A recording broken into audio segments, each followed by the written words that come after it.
Friends, நம்மளால் மறக்க முடியாத இடம்னா இதுவும் ஒரு இடம். நம்ம காவேரி வந்து பேக் பண்ணிக்கின்னு வீட்டை விட்டு போகும்போது பஸ் ஸ்டாண்டில் போயிட்டு எல்லா விஷயமும் தெரிஞ்சு நம்ம ஒரு புருஷனாக போயிட்டு எப்படி சமாதானப்படுத்தணுமோ அப்படி சமாதானப்படுத்தும் போது அந்த கோபத்தையும் காட்டுறாரு பாரு விஜய். இந்த இடத்துல அவ்வளோ அழகாக இருந்தது. போடி போ, என்னை விட்டுட்டு உன்னால் இருக்க முடியும்னா போன்னு சொல்லிட்டு அந்த இடத்துல என்னை விட்டுட்டு ஒரு புது வாழ்க்கையை தேட போறியான்னு கேட்டது நம்ம காவேரிக்கு வர கோவமும் உண்மையிலேயே யதார்த்தமான ஹஸ்பண்ட் அண்ட் ஒய்ஃபுள்ள எப்படி ஒரு ஃபேமிலியில் நடக்குமோ அப்படி கொண்டுக்குன்னு வந்த இடம். அப்படி டீம் கொண்டுக்குன்னு வந்தாலும் அது அழகாக நடித்த எங்கள் வீக்காவை மறக்கவே முடியாது எங்களால்.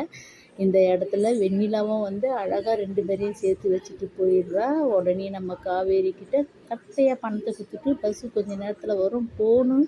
நம்ம அழகாக ஒரு நடப்பார் பாரு விஜய். இதுதாங்க நம்ம விஜயோட ஸ்டைலு. நம்ம காவேரி பின்னாடியே கையை பிடிச்சி இழுக்கிறா.